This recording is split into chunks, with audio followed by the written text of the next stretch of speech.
sơ rửa sạch bỏ. Wow, dài rồi. Này hiếm bỏ ha các bạn. Này bán ra lẩu bò. Này luộc sơ thôi, rửa sạch xong bỏ vô nấu nước lẩu. Này là chân giái ha. Trời ơi, Long ơi. Bíp bíp.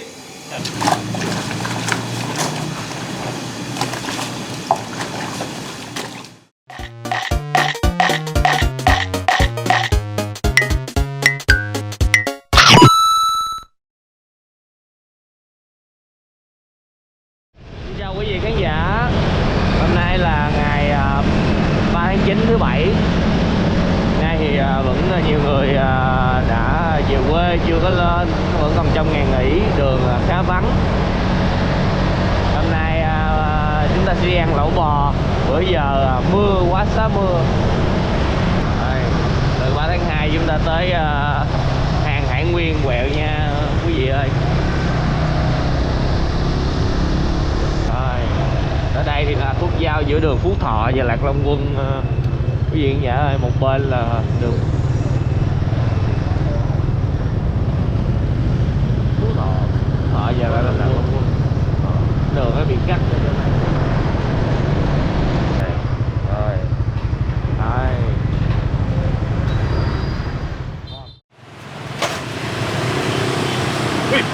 đây. Mua bò không anh? Hả? Dạ. Ở nghề hay em? Dạ đem bán bò tơ. Nhìn mặt em thấy không không ổn gì, thôi trở về ngày cũ. Xin chào quý vị khán giả Gia Phú và Mèo, rất vui được chào đón cô chú anh chị và tất cả các bạn đã đến với PM Food Travel. Chúc tất cả có một ngày thật nhiều năng lượng nha. Thì những ngày gần đây trời mưa cho nên chúng ta sẽ đi ăn lẩu bò. Thực ra thì hiện tại Phú đang đứng ở địa chỉ là 158A Lạc Long Quân, quận 11. Quán có tên là lẩu bò Phương Dung. Nhưng mà thực ra là trước nha, cách đây là bán 10 năm rồi, là ở đây là bán chuyên là bò thịt tươi mới vậy nè cả nhà. Đó, cả nhà nhìn thấy quầy hấp dẫn không? Lẩu bò là mới bán và thời gian là cũng không có lâu lắm, nhưng mà rất là được nhiều người yêu thích. Bây giờ chắc là mình tìm hiểu sơ cái này đi ha. Rồi anh ơi, em thấy không có để cái giá, thì cái giá bán thịt sống này sao anh? Có nhiều thứ lắm. Dạ. Ví dụ như là về luộc của bánh tráng này, cái này 220 một ký. Đây là ba rọi ha. Ba rọi ba rọi bó đấy, còn tù gối da này thì 240. Dạ, nhiều giá. Còn bò tái này 280, 290. Dạ. Đó, nhiều giá lắm. đây là từ bò tơ của Bò tơ Tây Ninh. Tây Ninh. Dạ đúng rồi. Wow. Đấy. Đó. Nhưng mà hiện tại thì ở trong là đang làm các loại sơ chế bò để mà bán lẩu bò buổi trưa, đúng không anh? Phải. Đó, thì chúng ta sẽ cùng xem các công đoạn đó. Cả nhà like, share và ấn nút subscribe, chúng ta cùng theo dõi tiếp cái quy trình nha.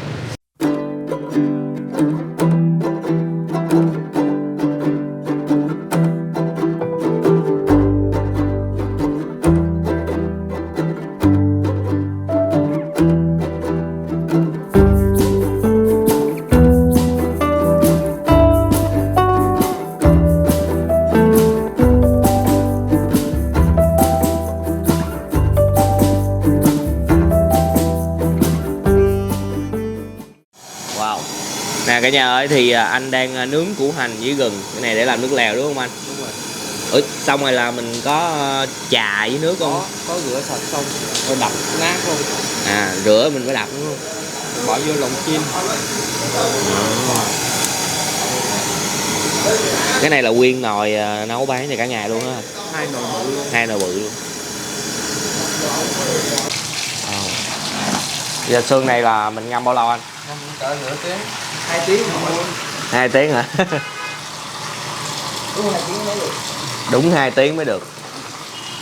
2 tiếng là 3 tiếng đồng tốt. Xương lớn không à?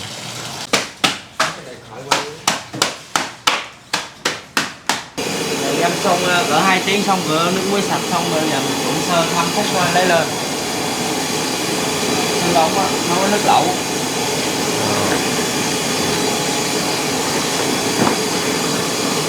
Tiếng được không? Coi chừng nguy hiểm. Ở trong đây là có sả với nấu nước sôi cho lên cỡ 10 phút, bỏ xả vô chừng nào nó thơm nó bỏ vô. Dạ. Rồi mình luộc sơ 5 phút rồi rửa sạch xong bỏ lên.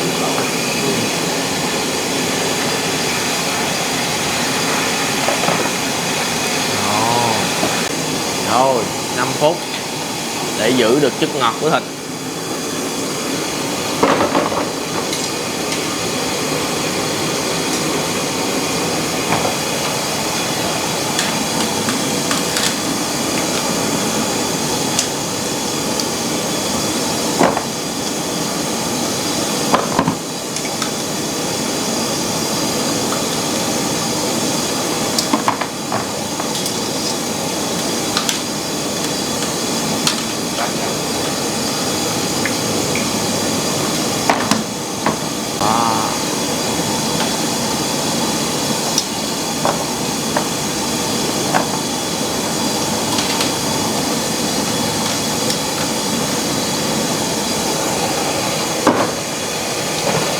Yo.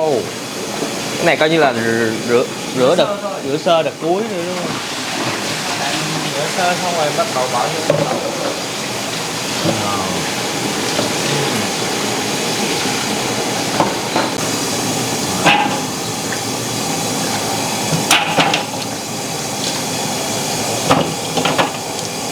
Đây là xương bò nguyên chất á.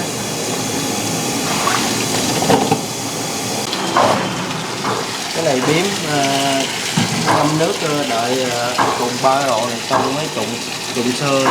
Trụng sơ mới đem lên luộc rồi trong nước lẩu. Biếm rồi. Biếm. Wow, em cầm lên rồi.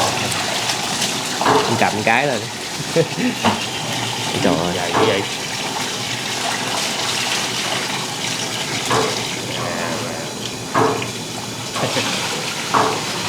Nước này còn là nhiều nước lắm.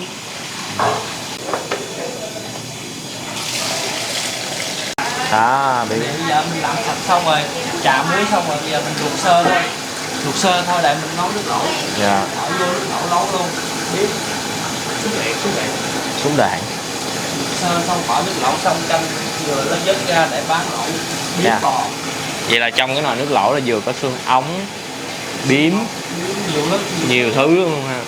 Chứ không chỉ xương không. Này luộc sơ chín rồi bỏ lên nước lẩu xong canh nó chín vừa lấy là ra cắt để bán lẩu luôn. Rồi. Này để 2 phút. Đó, bây giờ 2 phút xong luộc sơ Ô. để rửa sạch. Wow. Dài rồi. Này biếm bò ha các bạn. Này bán ra lẩu bò. Này luộc sơ thôi, rửa sạch xong bỏ vô nấu nước lẩu. Dự án này nó có hiệu quả gì ta? Hiệu quả gì thì biết rồi đó. Ăn gì thì bổ nấy. Này là chân giái ha. Trời ơi. Biết.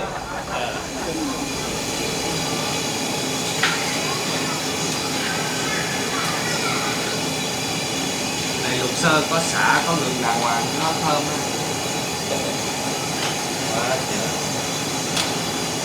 Dớt lên. Thơm xả rồi.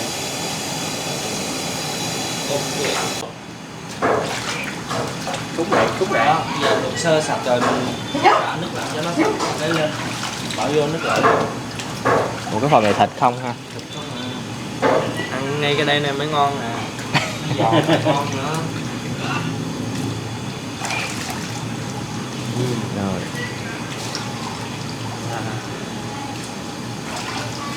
Này mới ngon vậy luôn.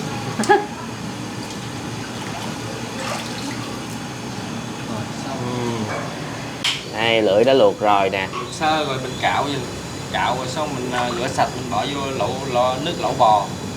Rồi xong mình nấu chín xong lấy ra cắt để bán lẩu luôn. Đó, luộc sơ vậy nè, về mình cạo về mình luộc nè, còn mình không biết luộc lấy ra cạo cái một ca thịt luôn. Nó dễ ra. Biết luộc mới ra chứ không biết luộc để vô lấy ra cũng mình cạo dính thịt đây luôn. Đây có nghề sẵn rồi.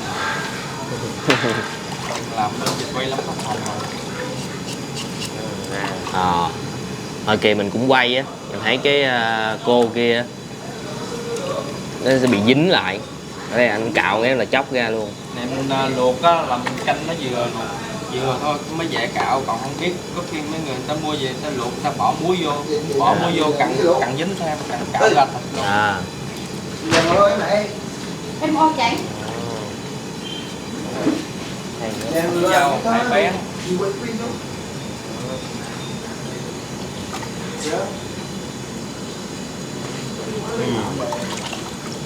Sẽ dưới luôn.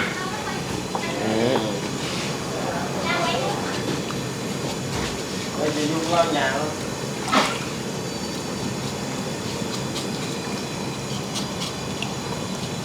Lưỡi bò các bạn.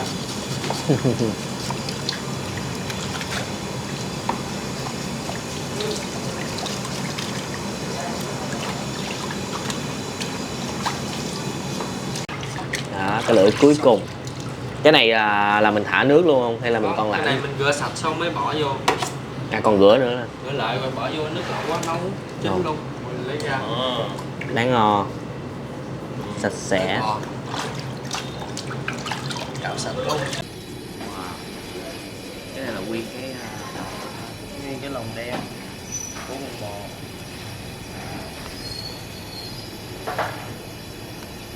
Đây là bự quá, cắt cho nhỏ dễ làm.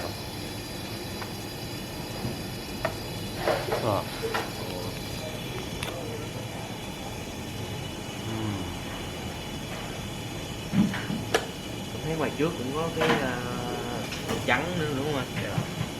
Cái đó tính như một loại này nè, nhưng mà nó kia màu trắng, cái này màu đen.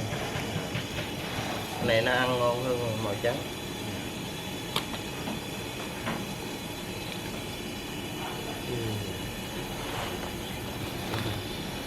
Wow. Giống như cái áo anh cầm lên lại cho em coi thử. Như cái mền thì có. Rồi. Đó, cái này là hồi nãy là làm sạch, bây giờ đang ngâm muối nè cả nhà. Bây giờ làm tới lòng bò đen. Cái này cũng là mỡ đúng không? Đây là mỡ dơ. Bắt đầu mình làm xong mỡ dơ này bắt đầu mình bỏ vô đây. Rồi xong bắt đầu mình rửa qua nước sạch hai bên nước, xong bắt đầu mình ngâm với muối với bóp giấm. Xong rồi mình rửa qua nước sạch thêm 7-8 lần nữa là bắt đầu mình luộc chín luôn. Lột bỏ mấy cái mỡ dơ. Cái màng này. Quý vị cho Phú hỏi, bình thường chúng ta ăn mỡ chài hay có một cái lớp màng mỡ bọc lại cái viên mỡ chài thôi. Phú không biết phải cái này hay không, tại vì thấy cái lớp mỡ nó mỏng y chang giống vậy đó. Thì mọi người biết mọi người comment cho Phú nha. Đây là cái miếng sạch rồi nè. Chắc nhờ em cầm lên cho coi cái miếng sạch nữa. Coi cái mặt sạch á. Đó, đáng ngon. Ngọt tí thôi. Giờ em đổ muối vô đây, bóp với đen, đổ 2 bịch muối, tại nhiều số lượng nhiều. Xào muối sấy ha. Giấm là để cho nó mềm đúng không con? Nó khử mùi. Khử mùi Với để cho cái lòng nó được giòn nữa. Giấm giòn. 2 nắp hả? Tưởng đổ nhiều. Nắp để sắp bị nắp nữa. Rồi em bóp rồi em ngâm khoảng 5 phút, xong em rửa cái này. Đó. Bóp ngâm 5 phút.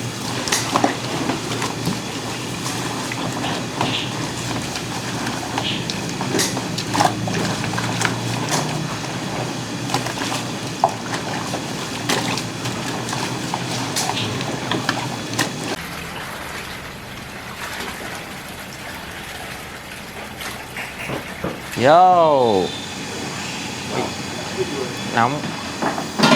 Trong cái nồi là có sả, có gừng. Xả với gừng bật lên nó thôi cho nó sôi 10-20 phút hãy bỏ vô. Giờ nó sôi quá hơn rồi, nửa tiếng luôn rồi. Càng sôi càng thơm càng ngon. Giờ mình đổ cái lòng đen, Lá sách vô trước.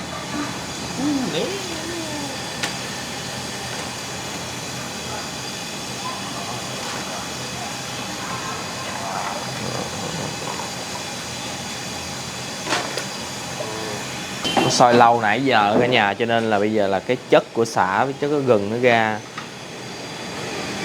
sẽ thấm hơn. Rồi tới cái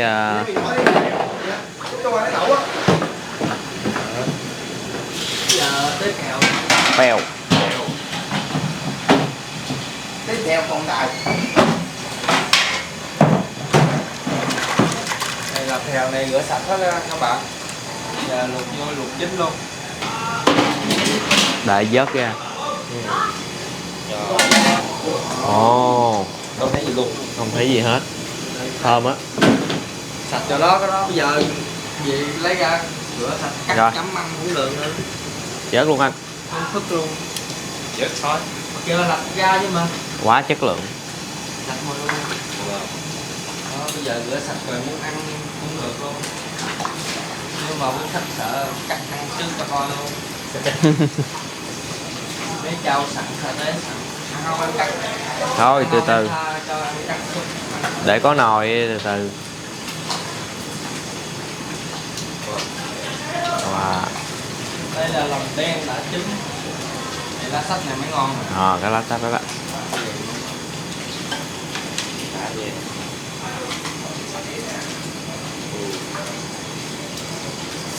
Làm. Wow. Cái này là ruột ruột non hay là già? Này là ruột già. Già. Này là em đang lộn tặng cái gì lọc ba cái mỡ này ra hết trơn. Wow, lọc Rồi mỡ. rồi bắt đầu lọc ba cái mỡ xong rồi mình lộn lại, mình bỏ vô ngâm với cái thao muối này. Muối. Rồi bắt đầu mình rửa với bóp này nọ xong rồi mình rửa với nước sạch cỡ 7-8 lần xong mới luộc chín luôn. Ồ. Cái này cực nhất ha. Cái này cực. Dài còn Thì mình làm cái này làm kỹ á, cho người ta ăn chứ làm dơ dơ còn hôi lắm. Ừ. lộn xung hết rồi. Lộn ra rồi mới gỡ mấy cái mỡ này ra. Tuốt nó xuống. Đó, tuốt nó xuống, tuốt ngược.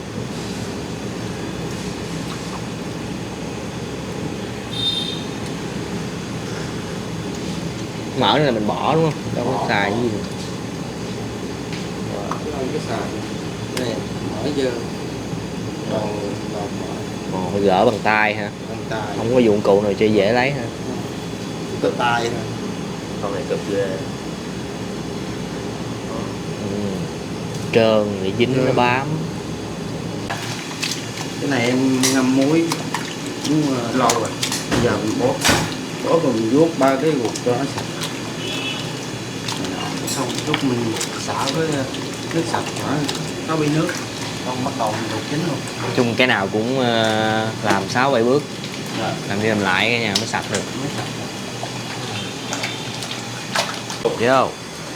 Phèo luôn. Đó, mọi người nhìn thấy không? Mấy cái chất dơ nó bám ở trên cái thành nồi. Này mỡ ở trong bụng nó ra á. Ừ. Chứ không phải chất dơ đâu. Chất cái gì bột gạo nó trong đây ra. À.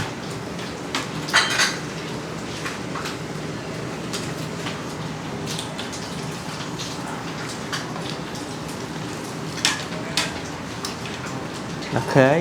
Cái này cũng ngon mà.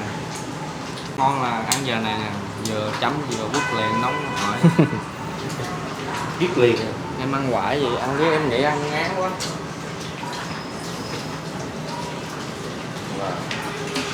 Làm riết no mắt luôn. Ăn nhiều mập á, em không có dám ăn đâu. Ăn cỡ nửa tháng là bắt đầu lên ký lút luôn.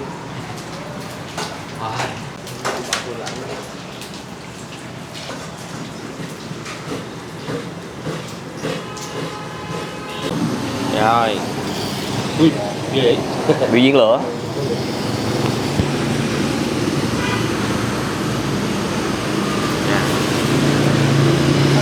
Kho hết đống đuôi này hết mấy bình anh.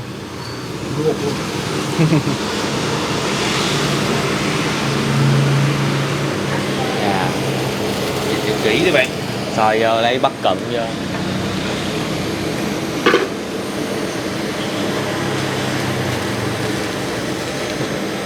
Rồi em thấy đi là thấy như kho nó vẫn còn xó, là mình còn có làm gì nữa không? Với mình tra lại, Cà lại. tra cho trắng.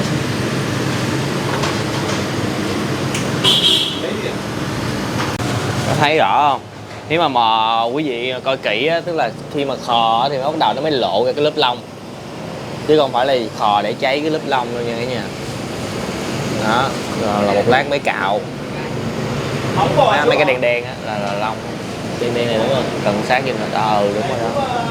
Đây cả nhà ơi, đây là các nguyên liệu chuẩn bị nấu nồi nước lèo nè.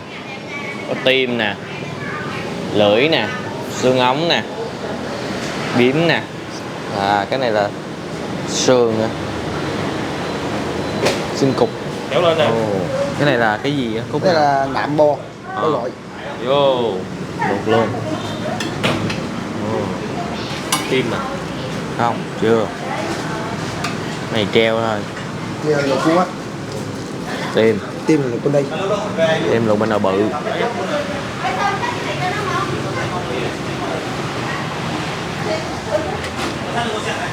Siêu quách. Siêu quách. Có chân da. Răng nè.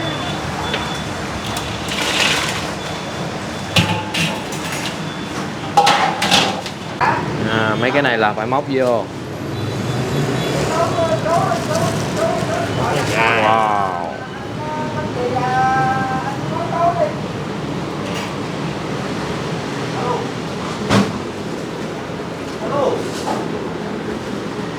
Này tại vì sợ bị dính xương đó đúng không? Đúng rồi, cái này mình vớt á, tại vì nó đục nước. Đục nước. Mấy kia nó tự nổi.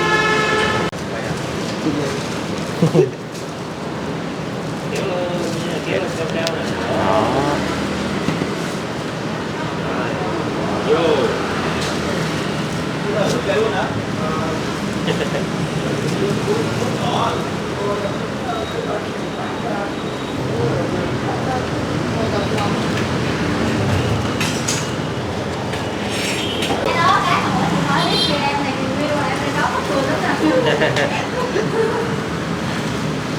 Sao bạn? Bạn thấy gì không bạn? Không, mình thì không cảm thấy gì, sợ mọi người xem clip mấy ông đang cảm thấy gì. Khoái chứ. Đây cái này được nó chín, nó mau chín hơn kia. 6 viên. To đi.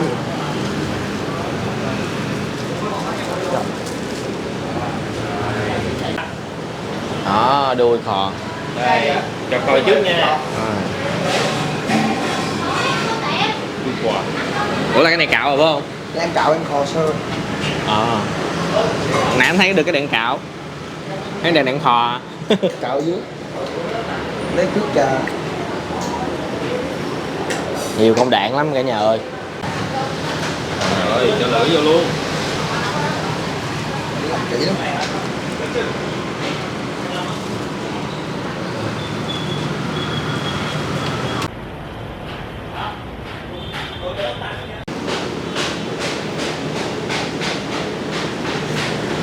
Còn bỏ này. Vớt gì là trong nước chưa?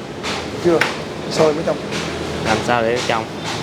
Thì mình nói vớt từ từ cái bọt từ từ sau khi cái sôi. Vớt nhiều lần nữa. Trong. Lên.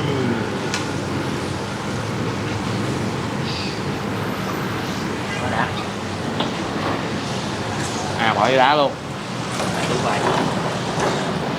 Cái gì cho nó chỉ nào.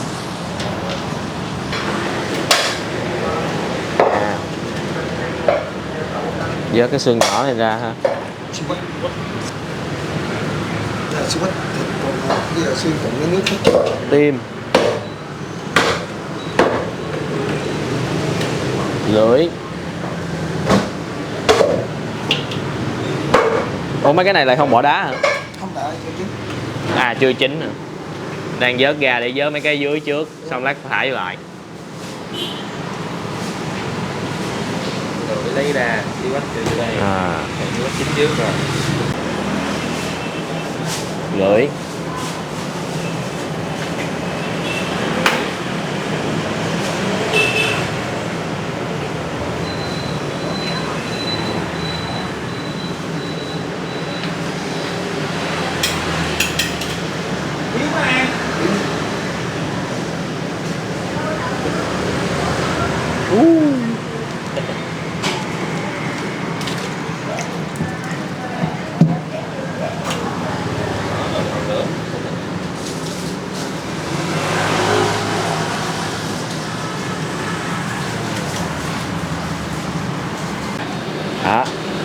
Rồi xong hết rồi cả nhà.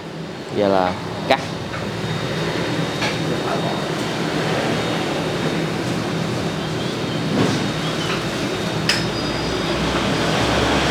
Rồi đồ số tiền hết 7 mấy đúng không?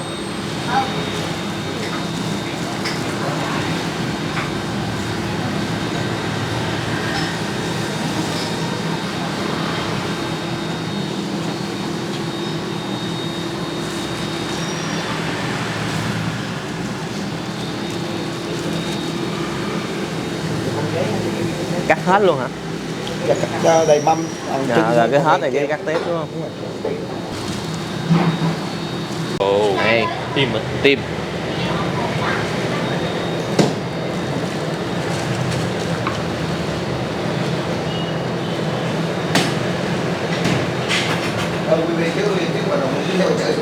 Tim. Mỡ béo. Rồi mời cắt một bộ. Đạn chứ hả?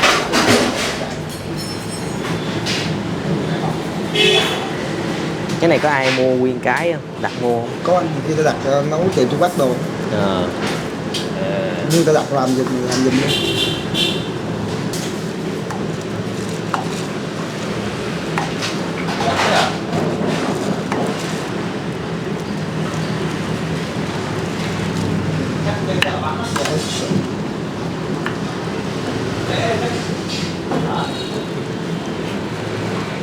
Đi giòn. Giòn giòn. Mèo.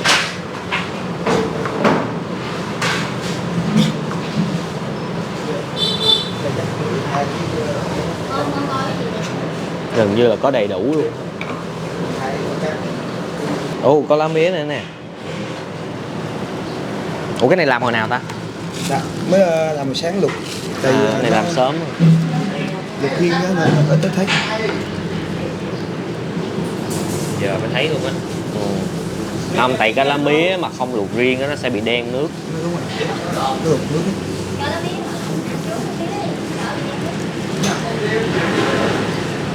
Lưỡi.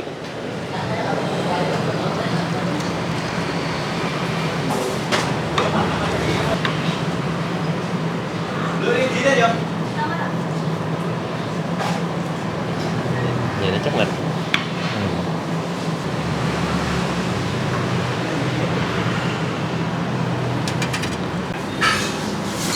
Này là xong hết hả chị? Sao rồi em? wow. Wow, 1, 2, 3, 4, 5, 6, 7, 8, 9, 10, 11. Cái kia nữa đúng không chị? Đúng rồi. Đó là 2, 3, dựng. Này là siêu bách. À, hồi sớm chưa thấy dựng ha. Giờ chị là mình để ra xe luôn hay sao? Bây giờ là chị sẽ để vô trong tủ mát một lúc. À. Chút xíu nữa mình dọn hàng là chị cho ra xe hết luôn. Dạ. Bây giờ chuẩn bị sẵn cái là chiều là làm không kịp. Dạ. Bắt đi mua sớm đó. Để vô ngăn mát. Rồi.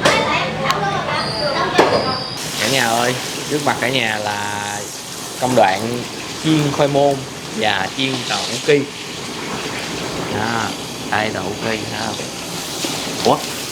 Em thấy chị đã làm quá chị thứ rồi. Cái này em thấy cái loại đậu hũ ki này có những người ta chiên sẵn bán sẵn, chị lấy cho nó tiện. Thôi em chị cái này chị mua mình đem về đó. Dạ. Cái này chị mua là chị lấy hàng của công ty. Dạ. Rồi về tự làm vậy nè cho nó đảm bảo.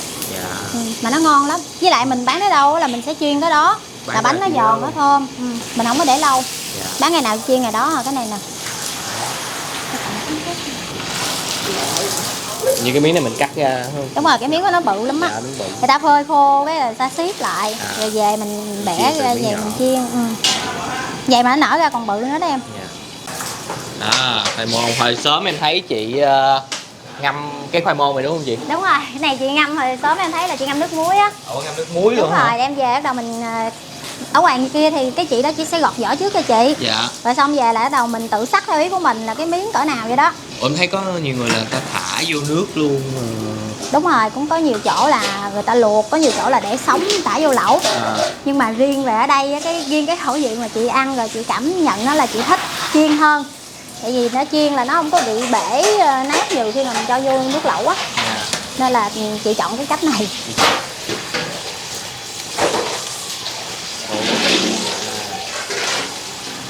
Nó vừa vàng là vớt hay gì ha? Đúng rồi em. cái này giờ chiên xong rồi đó em, giờ chị để ngoài đây nè cho nó nguội xong rồi lát đó là mình vô bịch. Dạ. Vô ra từng phần á. À. Một phần là 20.000. À có bán lẻ cái này 20.000. Bán kèm theo với lẩu. Bước cuối cùng là bây giờ là làm sơ tế cả nhà. Rồi, làm đi anh. Anh cứ làm đi ha. Chưa bỏ tỏi trước nè. Ồ, tỏi. Có tỏi, có sả, hành tím, Ớt xay. ớt xay. Ớt xay á.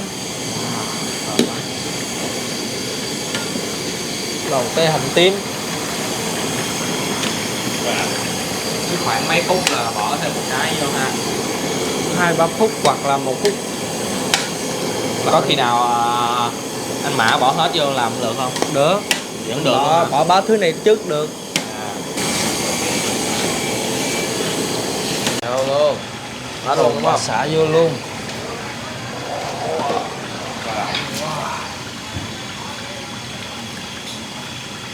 Tính ra tổng nồi này là hết mấy ký. Cũng nhiều ạ. Cỡ 5-6 kg á. Sao? Nhiều quá. Ớt. Ớt đỏ xay tươi. Wow. Bây giờ là mình làm tới khi nào? Cỡ 45 phút nữa. 45 phút nữa. Cay quá. Trời ơi. Nó sọc cái mùi cay vô mũi vô mắt đó cả nhà. Dẻ xì lắm đó. Che lại. Làm quen rồi có xì không? Anh Mã. Quen rồi. Quen. Ồ, cái đó là cái gì vậy? Màu điều hả? Hay Dâu gì? me. Dâu me hả? Vô me đó từ từ điêu. Wow. Muối, bột nêm. Đó.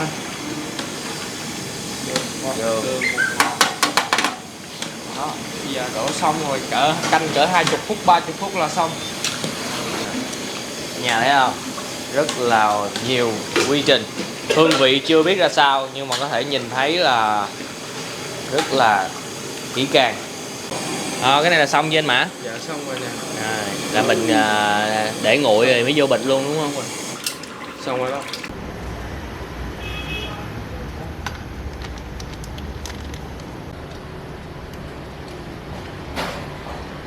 Rồi, đang đóng gói sa tế nè cả nhà. Nè cả nhà ơi, chị Dung đã bày biện xong hết cái tủ rồi, hoành tráng ghê nè. Ủa, bịch này chị đang làm là bịch nhiêu? Chị đang làm phần 200 cho khách 200 nè cả nhà ơi. Em thấy mình là thập cẩm là 200, 300, 400. Đúng rồi em.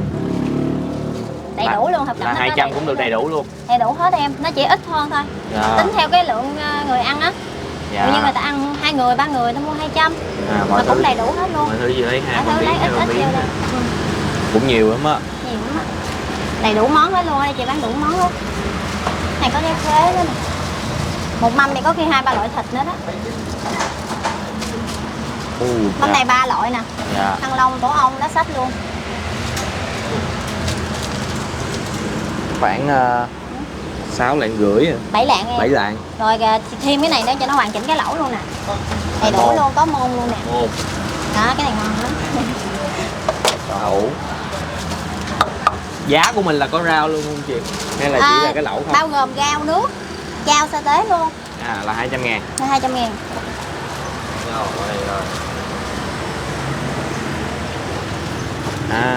Ngoài lẩu có hành, có lá tía tô.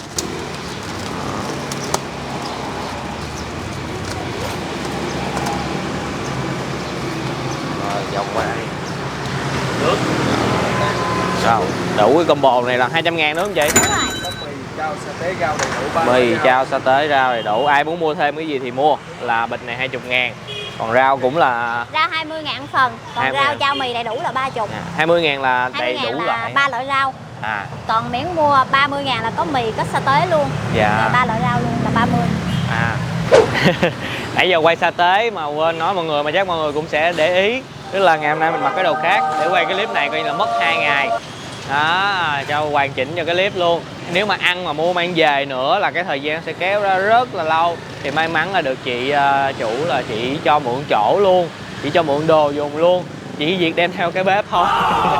Đi đem theo cái bếp điện.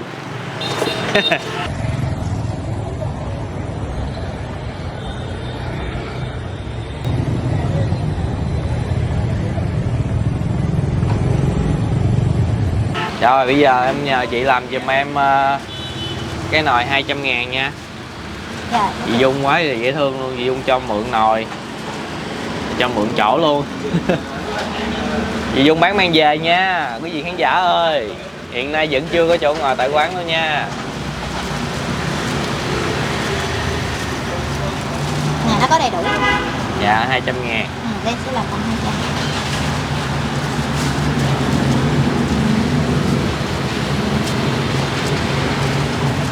Này là Đó, biến nè. điểm đó. Chị cho trứng nha. Tim. Điểm. Tim bò. Lá mía nè. Hai mía nè.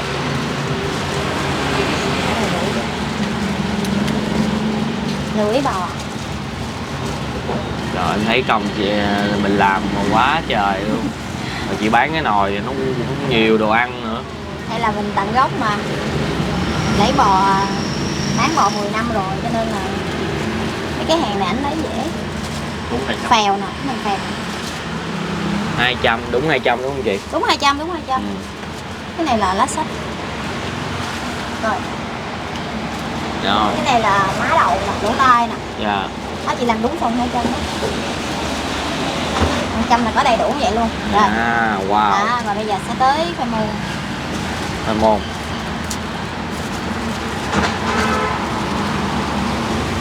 Thời điểm mà clip này Phú quay là ngày 5 tháng 9 nha cả nhà ơi. Rồi, nửa miếng đậu. 2022 5 tháng 9. Lẩu bò Phương Dung 200.000. Đây, ngon, ít rau nữa. Dạ. Trời ơi. Ở đây chị Niêm là tí tô. Và đây là phần 200. Tuyệt vời. Đó, nồi nước lèo nè. Sôi ủng ục. Hôm bữa chưa có kịp thấy cái bịch gia vị. Bây giờ đây là có cái bịch gia vị nó nổi kìa. Này gia vị thuốc bắc đó. Đó. Đây, nè. Xài mấy vị lần chị? Chị xài tổng là 4 vị. 4 vị.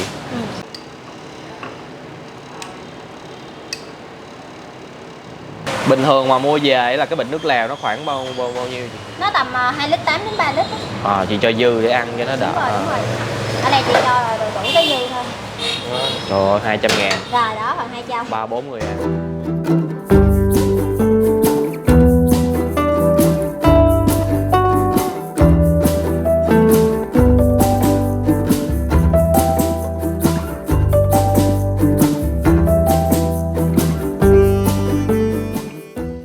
Ok, sau 2 ngày thì cuối cùng cũng đã được có nồi lẩu bò ăn rồi. Thì trước khi ăn thì Gia Phú và Mèo xin được cảm ơn anh chị Dung cũng như là các anh chị em phụ ở quán đã hỗ trợ cho kênh VM Food Travel có một cái clip rất là hấp dẫn, mà đã vậy còn được cho mượn chỗ, sắp xếp bàn, bếp ga, bếp điện thì mình đem để mà tiện ăn cái này. Trời, cái nồi là chị mua luôn á cả nhà, còn tem luôn á, dễ thương quá trời với đất. Rồi đây mình thả vô cái này nha.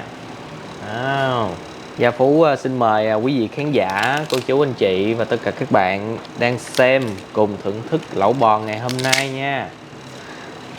Cải xanh tươi luôn.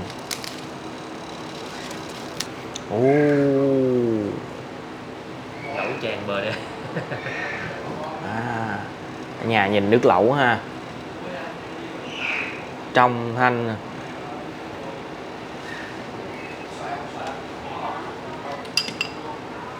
Thực sự là cái nồi lẩu nhiều. Cái này cái gì ta? Bây giờ là không nhớ được luôn. Không nhớ luôn, mà nhìn cái miếng này đã ghê.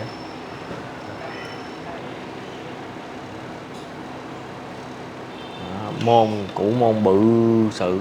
Đâu? Bự sự, củ nào cũng bự. Rồi tàu hũ, mình bỏ sa tế vô chao thôi.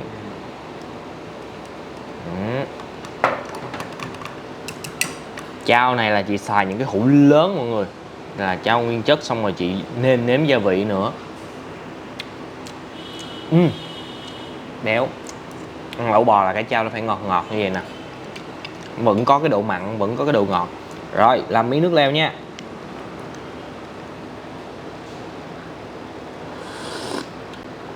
Wow. Nước lèo của chị nấu á sẽ là vị nó ngọt thanh, và khi mà nếu mà mọi người thích béo á, thì mọi người thêm cái nước béo vô, mà thoang thoảng đó sẽ có những cái mùi của những cái vị thuốc đó, và có cái vị gừng rồi sả lúc mà chị bỏ ở trong cái bịch nước lèo nữa mọi người.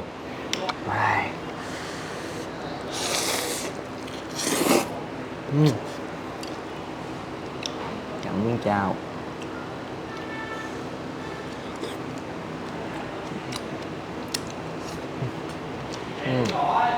Chao vẫn giữ được cái vị nguyên chất của chao.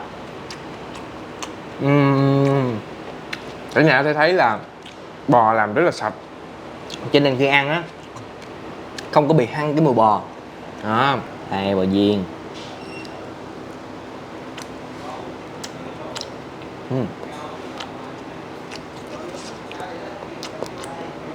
Giòn giòn sụp sụp. Đều thứ làm cực nhất. Làm xong là bèo nheo luôn.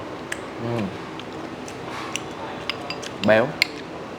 Bây giờ là xin lỗi quý vị khán giả là chỉ biết ăn chứ không còn biết cái bộ phận nào. Ngồi mà cái miếng này. Gân ăn đảo quá mọi người. Mình biết nó giòn sao mà khi mình cắn á, nó có cái âm thanh luôn, cắn miếng mồm.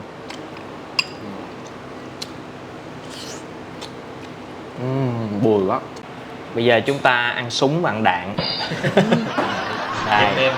Đây. Đó, đạn. Gì bố đấy? Đạn là cái vàng vàng. Cái này có gân cổ nữa nè, đuôi nữa nè. Wow. Nhiều lắm. Nói chung là đầy đủ. Này chặt quá trời. Ok. Trước khi ăn đó thì Phú chia sẻ một cái vấn đề nó hơi nhạy cảm một tí xíu nha cả nhà. Thì cách đây vài ngày á, xảy ra một cái vấn đề đó là có một vị khán giả có chia sẻ là đến cái quán mà Phú từng quay, thì cũng rất tiếc là xảy ra cái trường hợp này, tức là chị đó dẫn một chị bạn đến ăn nhưng mà có những trải nghiệm rất là không có đúng với lúc Phú quay, và cái chất lượng nó cũng không có nhưng mà do chị đặt cái nhìn chị comment nó mình rất là buồn, tức là chị đặt cái niềm tin tưởng vào Phú. Thì một lần nữa Phú cũng xin lỗi đến chị, thì đó cũng là có một phần lỗi của Phú, nhưng mà cũng mong là nhiều khán giả hiểu dùm cho Phú, tức là cái clip đó là cái clip nó hẳn là cái clip bò sốt hào ở Bình Thạnh, thì Phú đã quay cách đây là 9 tháng rồi. Cho nên là theo như Phú thông tin nhận được biết đó, là sau 3 tháng thì cái quán hình như là có xảy ra sự thay đổi gì đó, mình thì không thể nào cập nhật cho mọi người biết được. Mà sau 9 tháng thì mọi người đi thì dĩ nhiên tất cả là giá cả hay chủ cải gì đó thay đổi, thì cái đó Phú không thể nào mà đảm bảo được để quản lý được. Cho nên là cũng xin lỗi và mong quý vị khán giả thông cảm. Bây giờ Phú làm clip Phú sẽ để cái ngày luôn, mọi người xem và mọi người ráng tham khảo hơn ở phần dưới comment. Cần thiết thì cứ inbox cho Phú hỏi, Phú sẽ trả lời xem cái quán nó hiện tại nó như thế nào để chia sẻ cho mọi người nếu mà Phú biết. Cảm ơn quý vị khán giả.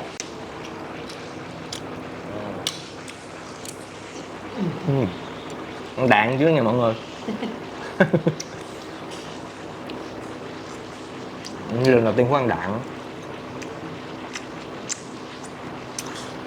Sao phải thấy mặt phải có vấn đề lạ lạ?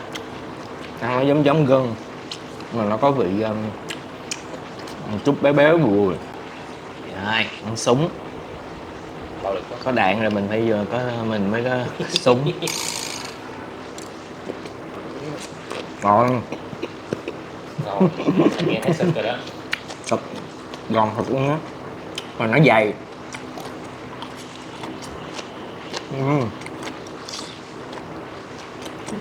Thật đã ghê á. Chóc kèo bên cuối cái đuôi. Nói chung là nhiều đồ ăn lắm cả nhà ơi. Phải làm sạch sẽ, ăn nó thơm tho.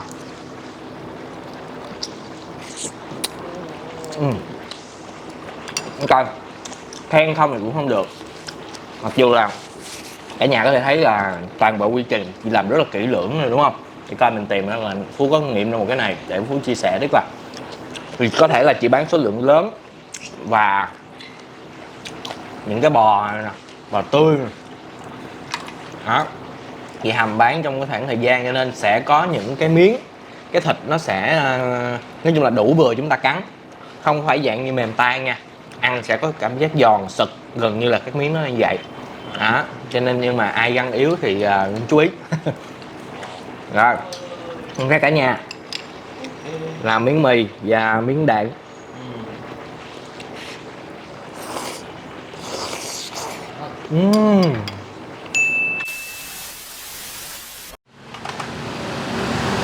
Ok, xong rồi cả nhà ơi.